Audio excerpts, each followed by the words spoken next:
Boa noite, igreja. Vamos abrir nossas Bíblias no livro do profeta Miqueias, capítulo 5. Miqueias, capítulo 5, hoje do versículo 1 até o começo do versículo 5. Miqueias 5, do 1 ao começo do versículo 5.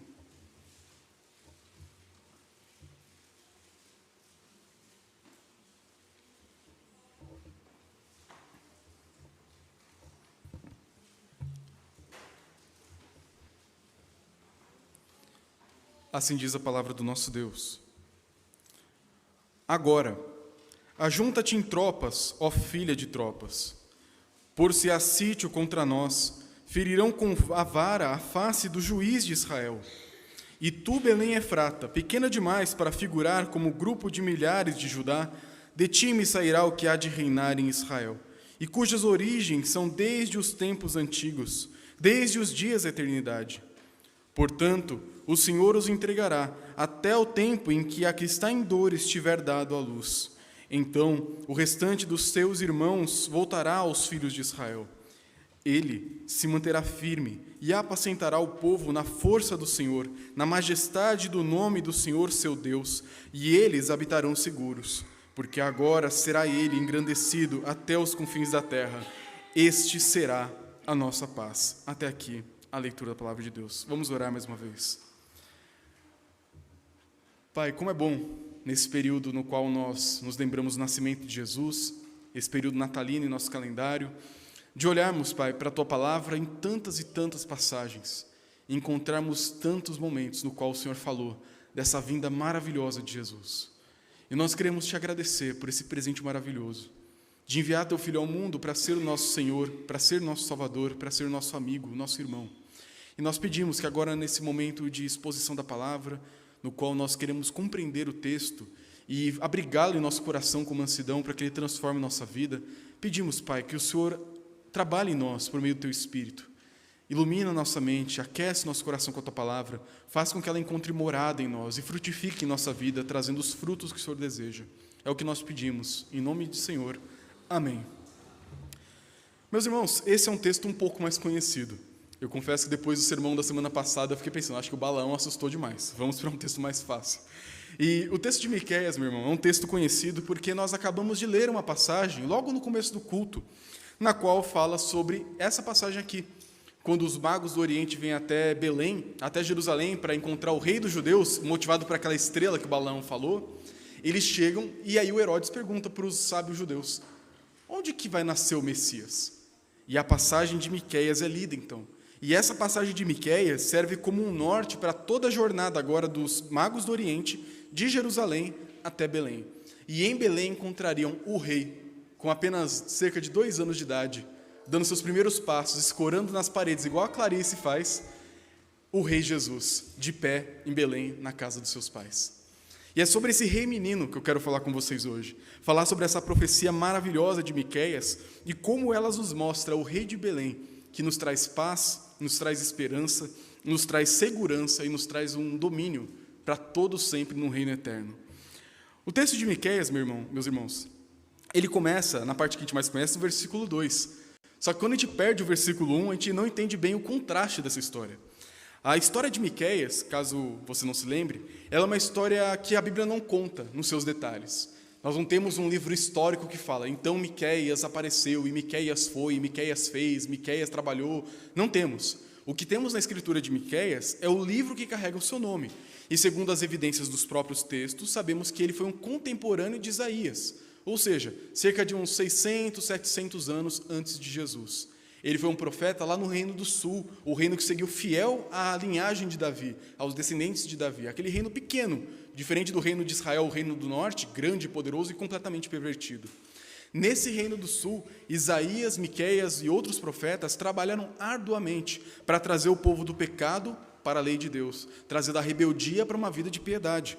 E Miqueias, junto com Isaías e outros, foi um desses instrumentos. Um homem que combateu com unhas e dentes a desigualdade social na sua época, motivada pelo pecado. Ele combateu todas as injustiças que permeavam a nação. Um homem extremamente corajoso, um homem que trabalhava do lado do povo e defendia as pessoas mais fragilizadas da sociedade, que na época dele eram oprimidas pelas pessoas poderosas que deturpavam os tribunais. O Miqueias, de certa forma, ele era um herói do povo. Um homem que estava lá para pregar, para mostrar a verdade que o mundo não queria reconhecer, mostrar uma realidade que os poderosos do mundo tentavam apagar, soterrar com um monte de mentiras e corrupção.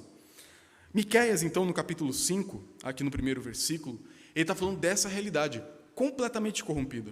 Uma realidade na qual os líderes, que deveriam ser os pastores do povo, aqueles que conduzem o povo para águas cristalinas, tinham se tornado lobos, inimigos do povo de Deus. Por isso que ele diz, versículo 1, agora, ajunta-te em tropas, ó filha de tropas, por se há sítio contra nós, ferirão com a vara a face do juiz de Israel. O que Miqueias está falando nessa passagem talvez um pouco complicada de entender é o seguinte, você, povo de Judá, você, reino do sul, se preparem. Vocês que são um povo, filho de tropas, filho de guerras, um povo belicoso, um povo que sabe o que é a batalha, se preparem. Porque contra vocês vai vir um outro povo mais belicoso ainda. Contra vocês vai vir um povo que vai armar um sítio contra a cidade. Armar um sítio é você cortar todos os suprimentos da cidade. Não entra nada, não sai nada, não entra água, não entra comida, não entra remédio. O povo fica preso dentro da própria casa até que dê fim por doença, fome ou sede dentro do seu próprio perímetro. E Miqueias fala, vai vir um sítio contra vocês, se preparem. E saibam que quando esse sítio vier, quando esse inimigo se cercar ao redor de vocês, ele vai ferir com a vara a face do juiz de Israel. E aqui é o rei. Então Miqueias começa mostrando o seguinte, sabe esse rei terrível que vocês têm agora? Esse rei que não tem sido um incentivo para o povo, mas uma pedra de tropeço? Esse homem que com a sua autoridade, com o seu poder, a sua posição como um ungido de Deus, não tem cuidado do povo, sabe ele? Eu vou levantar um povo pior, e esse povo pior vai ferir a face dele com um cetro do seu poder, que era uma figura de completa humilhação. Era pegar o rei de Israel, jogar ele na lama e bater nele como se fosse um cachorro morto. É realmente humilhar o rei de Israel, mostrar para ele o seu lugar como um homem mau que deve ser punido. Então a mensagem de Miqueias começa falando disso. A realidade é terrível, e saiba, vai piorar.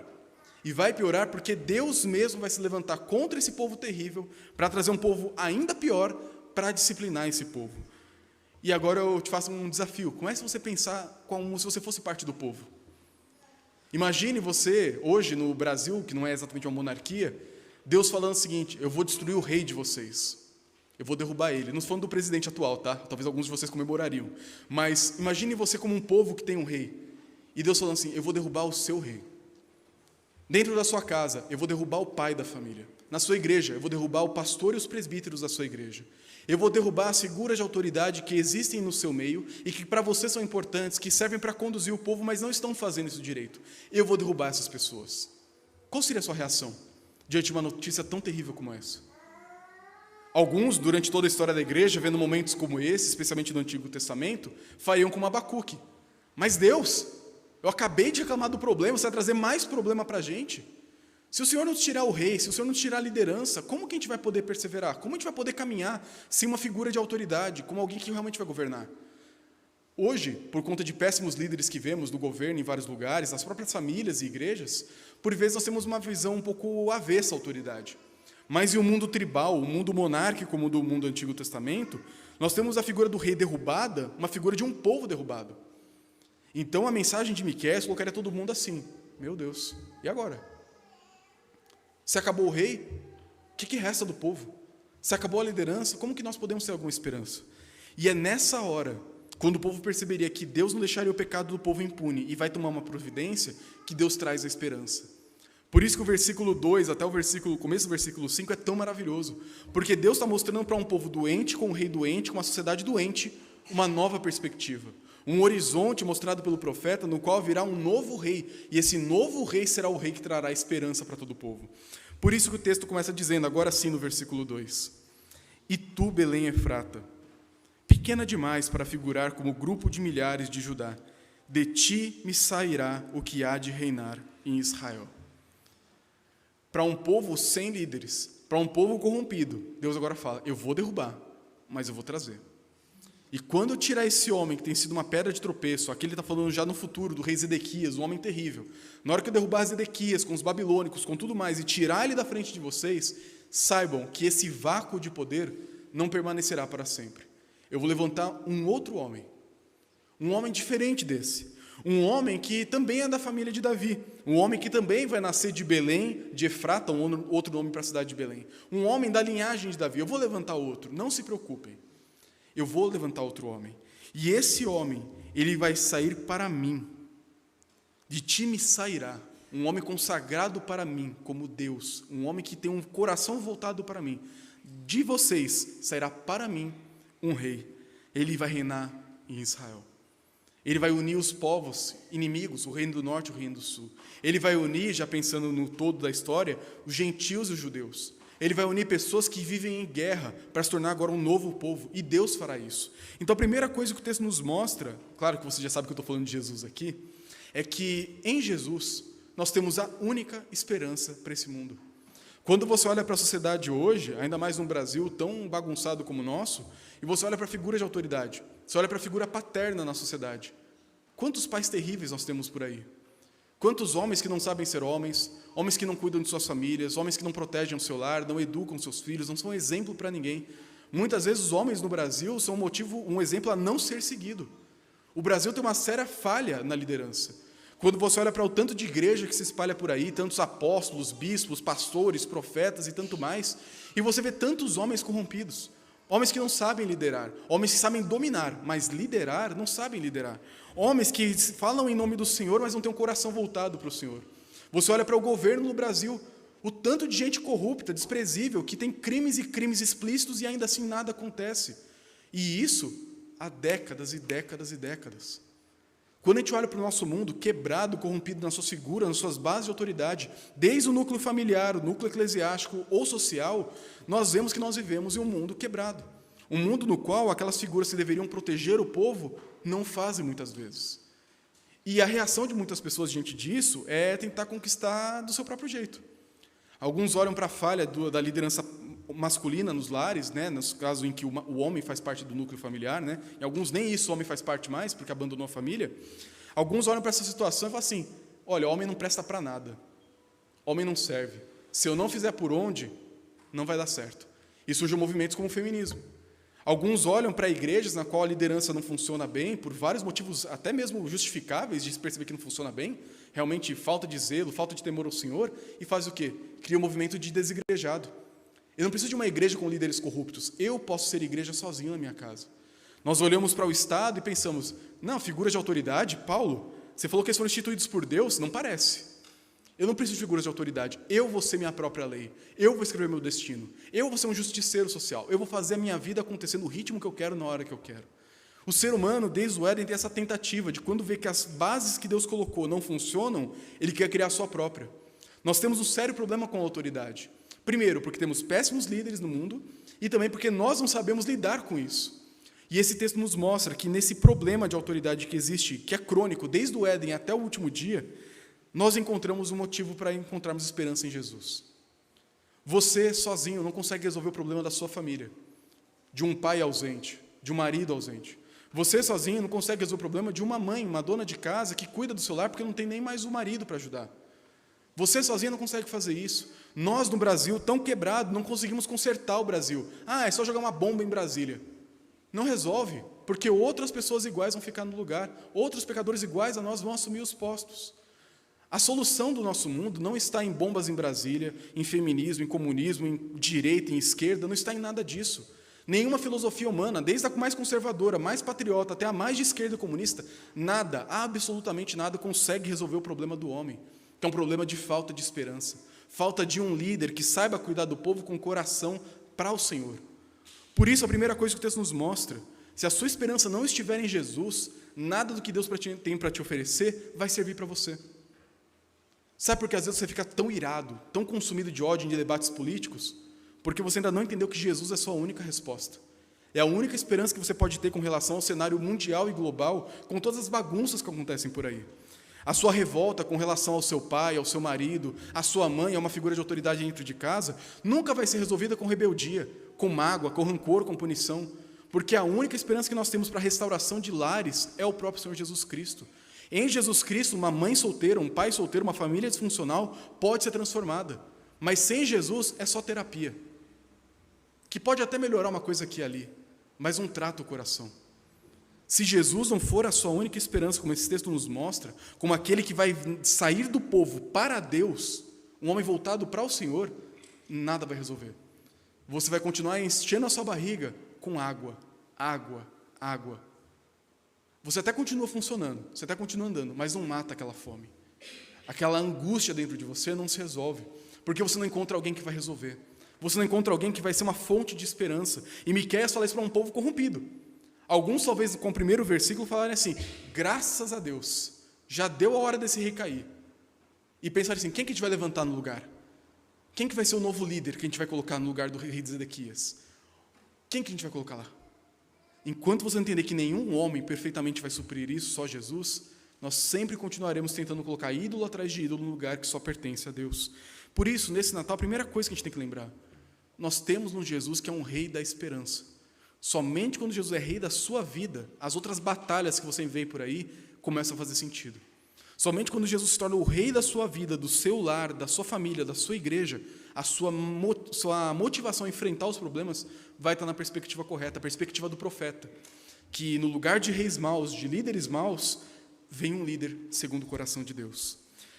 Mas o texto continua falando agora um pouco mais sobre quem é esse rei.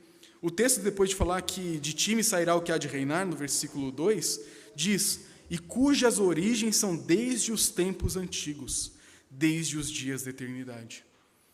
E isso aqui é maravilhoso, porque já no Antigo Testamento, cerca de 700 anos antes do nascimento de Cristo, encontramos um profeta falando o seguinte: vai nascer de Belém, da cidade de Efrata, vai nascer aquele que vai governar, mas a origem dele é eterna. E aqui a gente tem uma das partes mais belas da pessoa de Cristo. Ele é o eterno que nasce. Ele é o Deus fora do tempo que entra no tempo. Ele é o soberano que se fez servo. E esse texto mostra isso. Ele vai reinar, ele vai surgir, ele vai aparecer no horizonte, distante daquele momento ainda. Mas quando ele aparecer, não é porque ele nasceu naquela hora. Não é porque ele simplesmente surgiu naquele momento. Ele sempre existiu. A origem dele é desde os tempos eternos. Ele não tem começo, ele não tem fim. Esse rei que sempre existiu e sempre esteve cuidando do povo, nos bastidores que os nossos olhos não podem ver, ele vai entrar no cenário da vida, no teatro desse mundo, ele vai se encarnar, ele vai nascer de uma mulher, de uma virgem, ele vai pisar na terra suja de Belém, e lá de Belém ele vai surgir como um rei, para governar todo mundo. E é interessante pensar nisso, porque quando nós olhamos para Jesus, por vezes nós temos dificuldades de entender ele, isso é normal. Realmente é difícil entender Jesus, ele é muito mais complexo do que a gente consegue imaginar. Jesus é Deus e é homem. Ele não é meio Deus e meio homem, ele é plenamente Deus e plenamente homem. E hoje ele continua sendo homem do mesmo jeito. E ele continua sendo homem até hoje. O nosso Jesus, o nosso rei que nasceu em Belém, da linhagem de Davi, um rei prometido, ele é um homem igual a gente, só que sem pecado. E ele é um Deus tão diferente da gente, que nos deixa maravilhados. E quando nós olhamos para Jesus e buscamos compreender a sua natureza, o seu caráter, o seu ser, nós encontramos nele um mar sem fim, que quanto mais você mergulha e tenta conhecer a Cristo, mais você percebe que ele é incompreensível, que a nossa mente não consegue colocar ele numa caixinha e compreender ele perfeitamente. Se Deus permitir, no próximo ano, vamos trabalhar o Evangelho de Marcos durante o ano, em que eu quero mostrar como esse Jesus é maravilhoso, como ele surpreende a gente a cada passagem que te lê da vida dele. Mas por agora, esse rei que a gente ainda vai ver por detalhes da sua vida, nessa passagem já é dita, ele é eterno, mas ele nasce. Ele sempre existiu, mas ele vai aparecer em um momento na história, como uma criança, como um homem semelhante a nós. E isso nos mostra o tamanho da empatia do nosso Deus. Quando chegamos perto do Natal, nós lembramos de muitas coisas boas do Evangelho. Lembramos do maior presente de Deus, que é a salvação. Lembramos do nascimento de Jesus. E uma coisa que eu quero te chamar para lembrar nesse Natal é justamente o tamanho da empatia do nosso Deus. Deus poderia falar: eu amo vocês. E ele disse, o profeta Miqueias fala isso: vocês dizem que eu não te amo, mas eu amo vocês. Deus mesmo fala: eu amo vocês. Eu libertei vocês, eu lutei por vocês, eu fiz tudo por vocês, eu amo vocês. Eu não só falo que amo, eu demonstro que eu amo, com tudo aquilo que eu fiz em toda a história e ainda farei. Mas Deus demonstra o seu amor de forma máxima, plena quando ele enviou o seu filho ao mundo. Deus pode falar, eu tenho empatia por você, eu entendo o que você passa, porque ele de fato sabe. E alguém poderia falar, Deus, você não sabe o que é ter pais difíceis. Jesus poderia falar, então, eu conheço um tal de um José e um tal de Maria. E milhões de outros pais durante toda a história, inclusive os seus. E eu sei tudo que eles falam, tudo que eles pensam. Eu já sofri na mão de pais injustos. Maria e José eram pais maravilhosos, eu acredito. Mas, com certeza, também, pela própria Escritura, eram pecadores. Com certeza, falharam em algum momento na criação de Jesus. Em algum momento, talvez, a Maria lidando com Jesus pequenininho, que ela acaba de dar banho, coloca uma fralda, ele surge em 5 minutos. Depois de algum tempo, ela ia se estressar. É normal que isso aconteça. Você que é mãe, é normal, tá? É normal se estressar com essas fadigas da maternidade. Você que é pai, você vê um filho que é criança, aprendendo ainda a lidar com a vida, e às vezes aquilo te cansa, porque, menino, para de correr, menino, não sei o quê, e ele não sabe ainda como funciona o corpo, ele está descobrindo. José talvez se estressou com Jesus. Jesus mesmo, quando era um pouco mais velho, ficou no templo, e os pais ficaram bravos. Jesus, como que você some assim no meio da gente? Onde você estava? Eu estava na casa do meu pai, meu outro pai. Era difícil entender Jesus, mas na encarnação nós encontramos um Deus que quis se fazer igual a gente, ele entende a gente. Ele vestiu não só de forma externa, ele de fato se tornou um ser humano como nós e é homem até hoje. Jesus tem emoções, Jesus tem sangue correndo em suas veias, ele sabe o que é ficar com o estômago revirando de angústia, ele sabe o que é tremer de medo, ele sabe porque ele passou por isso. E esse Jesus, o rei da empatia, nasceu em Belém justamente para mostrar para você o quanto ele se importa com você. Deus poderia falar como ele já falou, eu amo você, mas ele enviou o seu filho para se tornar como um de nós, o eterno nascendo no tempo, para que em Jesus você tenha a prova máxima, eu tenho um Deus que me ama, um Deus que me entende, um Deus que sabe o que é passar pelo que eu estou passando. Essa é uma grande prova de amor. Então Jesus ele nos traz essa empatia de um rei eterno que nasce no tempo.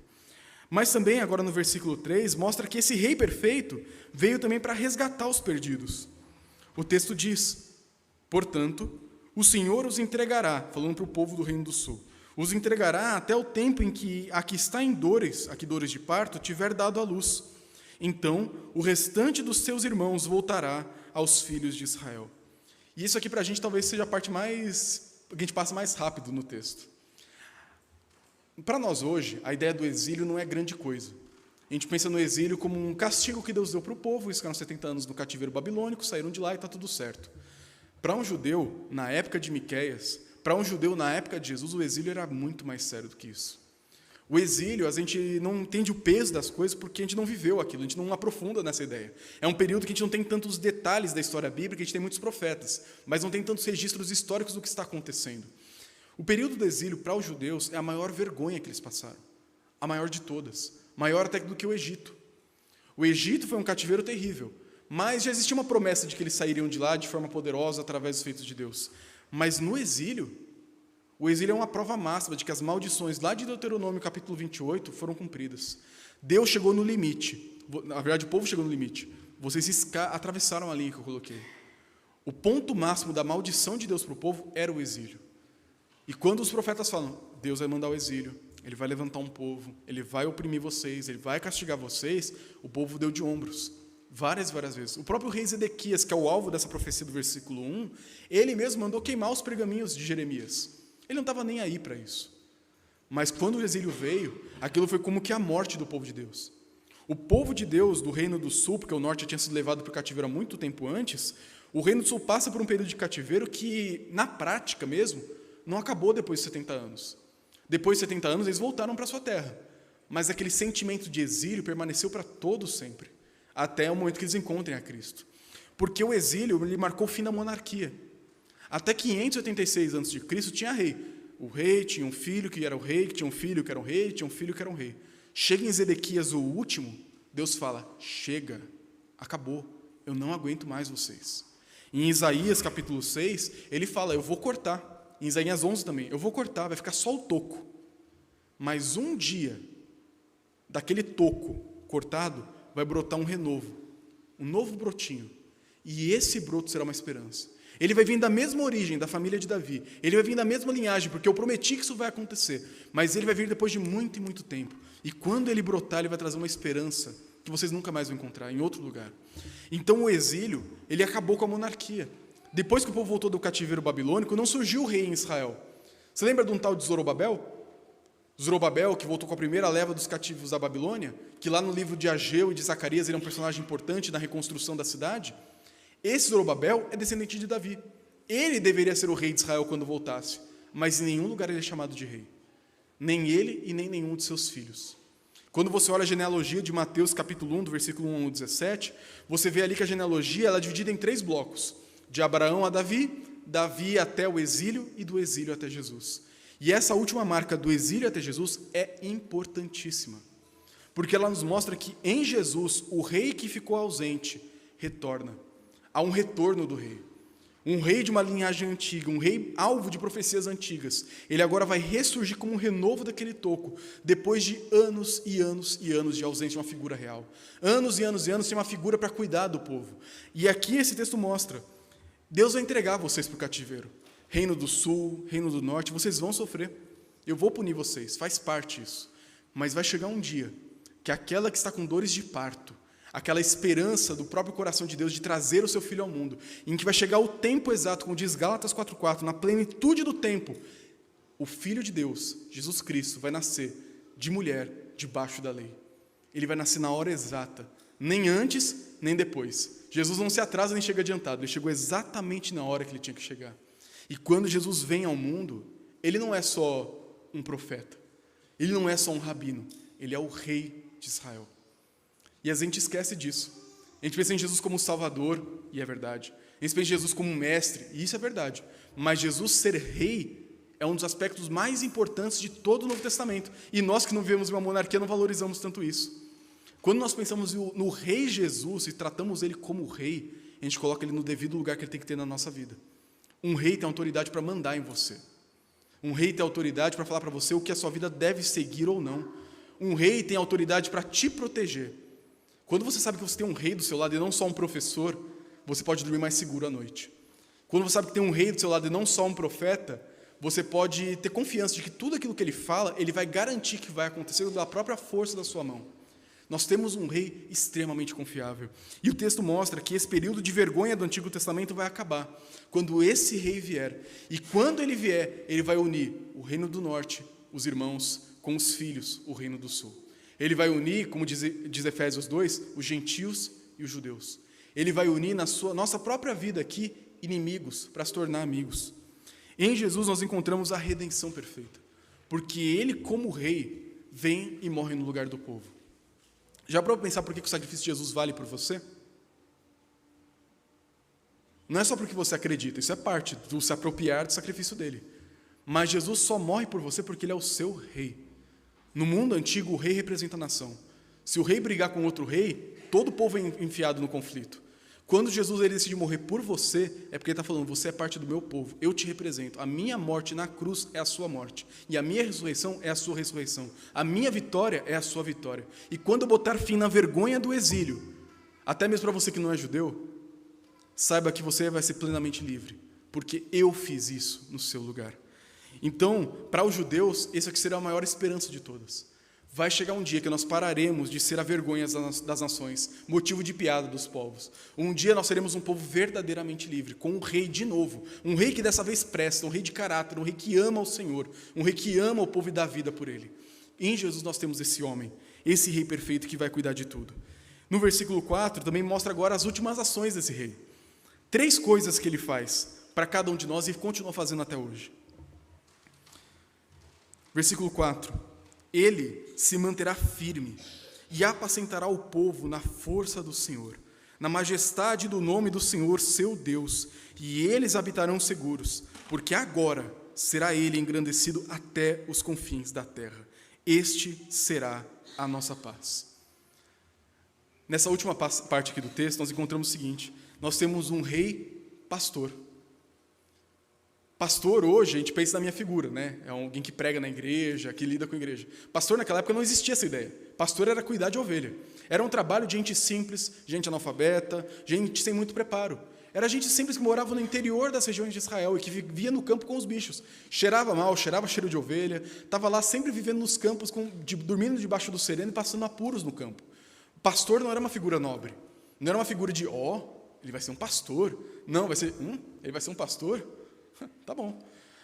é algo maravilhoso, porque nós encontramos um rei pastor, um rei que tem autoridade de sentar no trono e falar como o mundo funciona, e ao mesmo tempo um rei que se agacha e abraça suas ovelhinhas e carrega no colo. Nós encontramos em Jesus um rei que faz essas duas coisas, e essa figura de um rei pastor nos traz 3 benefícios. O texto vai mostrar que ele traz segurança.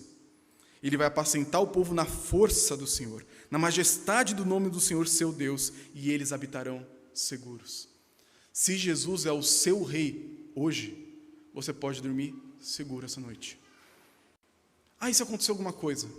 Não tem nada que esse mundo possa fazer que anula o que Cristo fez por você.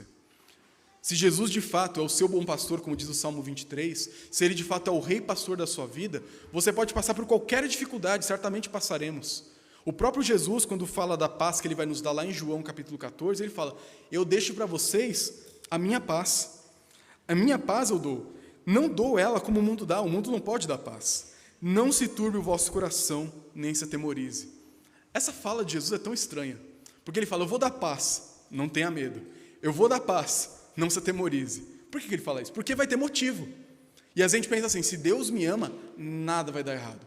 Se Deus me ama, tudo vai correr bem, na mais perfeita paz. Se Deus me ama, meus filhos serão maravilhosos, vão estar na igreja, a minha saúde vai ser restaurada, tudo que eu vou tentar fazer vai ser resolvido, meu trabalho vai ser bem sucedido. Se Deus me ama, tudo vai ter uma paz, maravilhosa, é o céu na terra. Só que Jesus fala: eu vou deixar com vocês a minha paz, por isso não tenham medo. Eu vou deixar a minha paz, por isso não se atemorizem. E quando nós temos um rei pastor do nosso lado, nós temos alguém que vai nos proteger do lobo. O lobo vai vir. Os inimigos virão, as perseguições e as provações virão, mas nós sabemos que das mãos dele, como Jesus mesmo falou, ninguém pode nos arrebatar. Se Jesus é o seu rei, ele é um rei que segura o seu rebanho inteiro com suas mãos furadas, mas que não cai ninguém pelo furo de suas mãos. Nas mãos poderosas de Cristo, que agem na força do Senhor, na firmeza do Senhor, nenhuma ovelha se perde. Por isso que nós amamos aquela doutrina da perseverança dos santos, que fala que todo aquele que um dia foi salvo, se de fato foi salvo, nunca será perdido. Nunca chegará no último dia e Jesus falar: olha, eu te amei, eu fiz tanto por você, mas infelizmente você não se ajudou. Não tem chance. Porque de fato, se Jesus te amou e ele é o seu rei pastor, não tem lobo, não tem dragão, não tem besta que emerge do mar que vai tirar você da mão deles. Nada vai tirar você da mão de Cristo, porque ele protege. Isso quer dizer que você pode fazer o que quiser? Não. Dentro da mão dele, ele coloca limites. Dentro da mão dele, ele fala o que tem que acontecer. Dentro do rebanho, ele, como pastor, com o seu cajado, o seu bordão, ele nos disciplina e nos chama para perto. Ser ovelha de Cristo é desfrutar de uma paz que, em meio aos conflitos que vivemos nessa vida, é segurada. Nada pode anular ela. Por isso, se Jesus é o seu rei hoje, você pode dormir tranquilo. Pode ser que você não acorde amanhã, mas você pode dormir tranquilo, porque você é alguém que vai estar cuidando de você. E como diz o Salmo 73, ele te guia pela mão direita e te recebe na glória no último dia.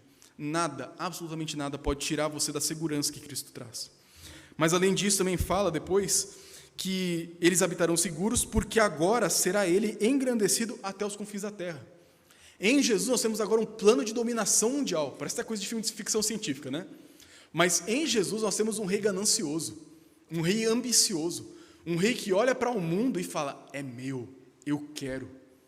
Eu acho essa figura maravilhosa. Eu amo o aspecto de Jesus ser rei. E o Salmo de número 2, como disse na semana passada, fala justamente disso. O pai fala para o filho o seguinte: pede-me, e eu te darei por herança as nações. Eu não sei se o seu pai já fez isso com você. Eu acho que eu vou fazer isso quando for pai, se Deus me der esse privilégio. Eu tenho um péssimo problema de dar presentes de surpresa. Eu compro presente para fazer uma surpresa e fico assim: eu comprei um presente de surpresa. Você quer uma dica? Quer saber o que é? E a Maísa fica assim: esse maluco, ele quer me dar um presente ou não quer me dar um presente? Qual é o problema dele?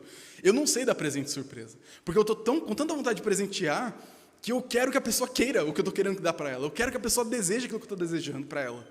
E fica aquela expectativa: vai, você não quer uma dica, você não quer receber agora? Eu sei que o aniversário é daqui a uma semana, você não quer agora pegar? Eu penso o pai falando isso para o filho: filho, me pede as nações, que eu vou te dar elas por herança. E o que o filho fala? Ide por todo o mundo, fazei discípulos de todas as nações, porque é minha toda a autoridade no céu e na terra. Jesus quer, ele quer esse mundo, ele quer você, ele quer a sua família, ele quer o nosso bairro, ele quer todo mundo para ele.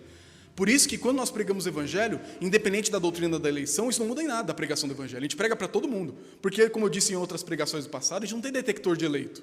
Ou seja, você prega para todo mundo, porque Jesus quer salvar todo mundo. Quem que ele vai salvar no fim das contas é com ele, mas a gente tem que pregar, porque ele quer. Ele quer todo mundo que a gente puder alcançar para ele. Se de fato vai chegar ou não, aí é com ele. Mas ele quer que a gente chame, ele quer que a gente pregue, que a gente convide essas pessoas para estar debaixo do domínio desse rei Messias. Porque o texto fala que ele será engrandecido, ele crescerá sobre toda a terra. Todo o planeta será o reino de Cristo. Por isso que quando a gente olha para o fim dos tempos, a gente não precisa ter medo. Mesmo que venha a besta, mesmo que venha o anticristo, falso profeta, caia a chuva de fogo e enxofre, a estrela do absinto, a água venenosa, mesmo que a gente tenha a leitura mais literalista, que eu discordo, de Apocalipse, a mais terrível e assustadora, mesmo que essa seja a leitura certa, a gente não tem por que ter medo. Porque no final, o rei vem, no capítulo 19, com coroas na cabeça, uma espada da sua boca, vencendo para vencer. Apocalipse não foi escrito para dar medo, foi escrito para nos dar alegria e confiança. Porque nós temos um rei Jesus que, apesar de tudo que possa acontecer na história e ainda vai acontecer, ele sempre vai vencer. E quando a gente olha para o fim dos tempos, em Apocalipse 7, 8 e 9, lá fala, eis que vi uma multidão, milhares de milhares de milhares de milhares de milhares, de toda tribo, língua e nação, todas adorando a uma só voz ao Cordeiro que está sentado no trono. Jesus vence, o fim da história é maravilhoso, e nós hoje participamos desse domínio de Cristo. Hoje ele está expandindo esse reino através de você.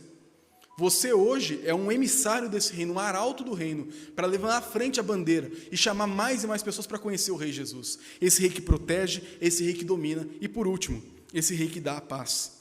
O começo do versículo 5 diz, este será a nossa paz. Para um povo que no versículo 1 sabia que ia ter guerra, trincheira, batalha, cativeiro, isso é algo maravilhoso. Para nós que olhamos para um mundo tão quebrado como o nosso, isso é maravilhoso. Isso sempre será maravilhoso. Nós temos um Jesus que é a nossa paz. Quando ele fala, eu dou a minha paz, ele não está falando assim, olha, eu vou dar para vocês uma coisa que eu comprei e que agora é sua. Ele está falando assim, eu estou dando para vocês agora algo que é parte de quem eu sou. A minha paz, que emana de mim, que flui de mim. E você só vai poder desfrutar dela à medida em que você está unido a mim. Por isso que a doutrina da união com Cristo ela é tão maravilhosa.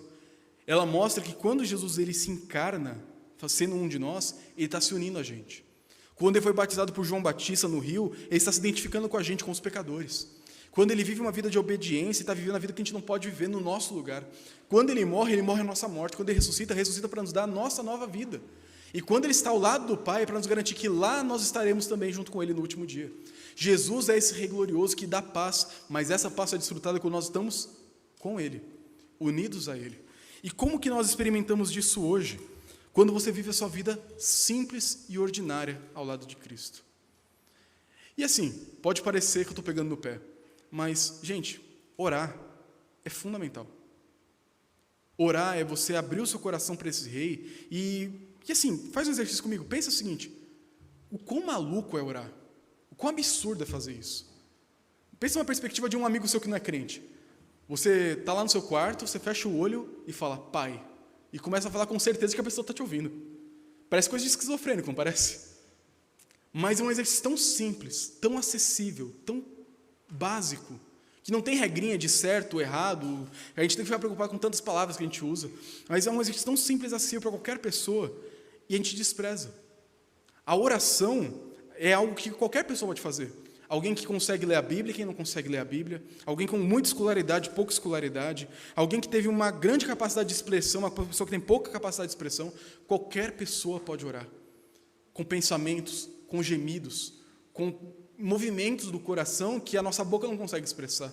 A oração é uma expressão do nosso coração para com Deus, de que Ele é importante para nós, que eu quero falar com Ele, que eu quero passar tempo com Ele, que eu quero viver com Ele, que eu quero ouvir a voz dEle trabalhando na minha vida, que eu quero ter cada vez mais comunhão. A gente só conversa com quem a gente gosta, não é mesmo? Tem gente que manda mensagem no WhatsApp pra gente, tem alguns que a gente esquece porque é muita mensagem, tá? Se for o seu caso, e eu não respondi você até hoje, não é por causa disso, não.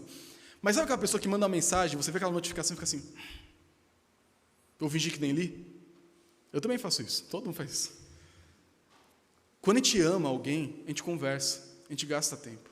Quando a gente ama alguém, a gente conversa todo momento, a cada instante. A comunicação é essencial no amor. E quando você está unido a Cristo, você vai querer viver com Ele dessa forma. Outra forma também, além da oração que é fundamental, é a comunhão com os irmãos. Uma das figuras mais lindas da Bíblia para falar da igreja é o corpo. Nós somos um corpo. Cantamos aqui, é o teu povo, aqui presente, todos unidos a uma só voz, dizendo que você é santo, digno de louvor e de ser adorado. Quando nós congregamos uns com os outros, vivemos essa vida de união de igreja, derramamos a nossa vida na vida do outro, e o outro derrama na vida da nossa vida, nós estamos nos unindo a Cristo. Por meio da comunhão com a igreja, a gente está mais unido de Deus. Por isso aquela ideia, eu tenho minha vida com Deus fora da igreja, é a maior mentira que você pode acreditar. Não dá para ter comunhão com Deus longe da igreja. Mas se eu estiver na barriga de um peixe, tá bom, né? Mas é um caso, é uma exceção da exceção, um período de perseguição, uma grande fome, um período de guerra, ok, eu entendi. Mas no dia a dia, se você tem condições de estar na igreja e não está, você está falando assim, Jesus, eu amo você, mas o pescoço que me une à cabeça não é importante. Eu quero tanto estar perto de você, mas não quero estar perto do seu corpo. O seu corpo fede. Eu não gosto do seu corpo, acho ele feio, desnecessário. Eu não gosto disso, eu gosto só de você. Isso é quase blasfêmia, se não for de fato. A união com a igreja é a união com Cristo. Viver a vida de igreja é viver em união com o próprio Jesus. Não dá para a gente ter intimidade com Ele sem ter união com a igreja. E quando a gente vive a vida de igreja, vive uma vida de oração, uma vida de dependência com o Senhor, essa paz de Cristo é derramada em nossa vida. Quando você tem uma vida de oração constante, você sabe que quando o problema aparecer, você tem como para quem gritar. Às vezes, o seu cônjuge não vai estar por perto. Às vezes, ele vai estar até pior do que você não vai poder derramar mais um problema para ele lidar naquela hora. Mas você vai ter um Deus sempre pronto para te ouvir. Talvez você não tenha um bom pai, uma boa mãe, como a gente viu no começo do texto, figuras de autoridade deturpadas. Mas se você tem um Deus em quem você pode confiar, uma igreja com quem você pode contar, você pode procurar ajuda. E no encontrar essa ajuda, a paz de Deus nos encontra no caminho de chegada. É parecido com aquela figura da parábola do filho pródigo. Enquanto o filho está chegando em casa, o pai já vem correndo para abraçar.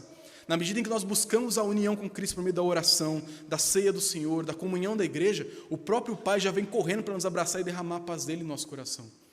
Quantas vezes a gente sofre, como diz o hino, porque nós não levamos a Ele tudo em oração? Quantas vezes a gente fica ansioso, frustrado? O próprio apóstolo Paulo fala isso.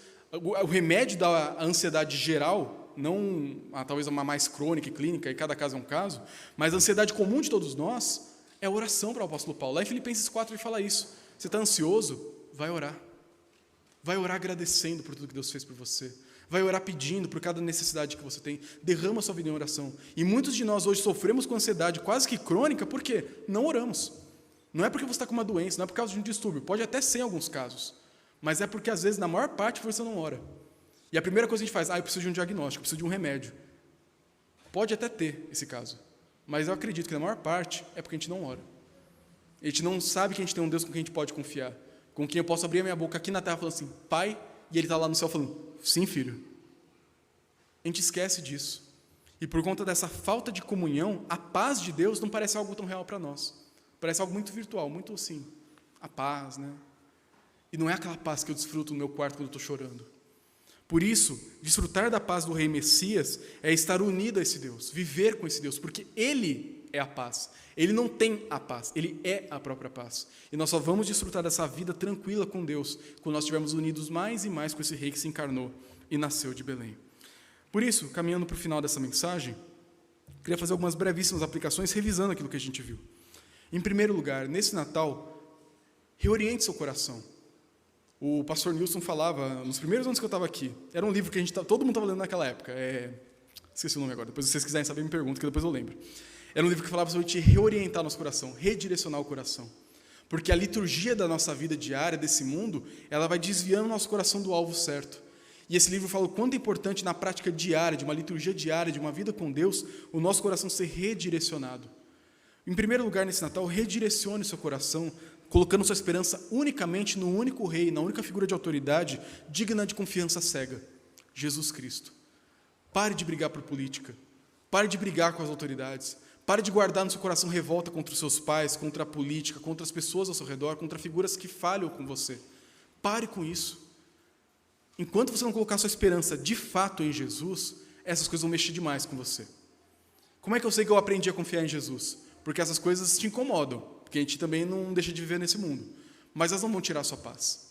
Elas não vão te revoltar a ponto de você blasfemar contra Deus mais. Você vai olhar para os políticos maus e vai orar por eles, que nem Paulo mandou a gente fazer. Você vai orar para pessoas falhas dentro da sua família e vai orar por eles, interceder por aqueles que estão errando.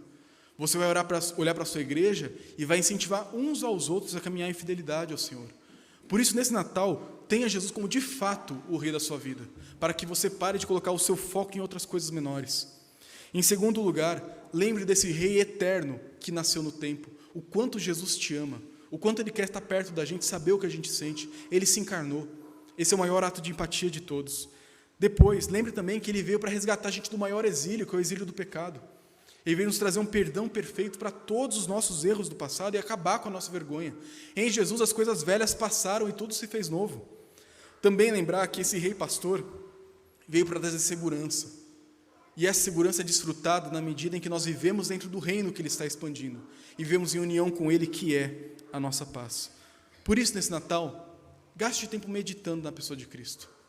Gaste tempo na hora da ceia lá, que a gente fica tão afobado em comprar, assar, preparar a mesa, tudo certo. Separe um tempo para orar com sua família, talvez. Separe um tempo para você sozinho, talvez, sem a sua família. Às vezes você não tem condições de estar perto da sua família. De meditar nisso. Você tem um rei, como o rei Jesus. O rei que nasceu em Belém. Um rei que tem empatia. E um rei que ama você e vai cuidar de você para todo sempre. Por isso, vamos orar. E depois vamos cantar um hino, falando desse rei que nasceu em Belém, como motivo da nossa única e maior esperança. Senhor, nós te agradecemos pela vinda do teu Filho. Te agradecemos porque em Belém nasceu o rei, que não vai governar apenas Belém, mas todo esse mundo.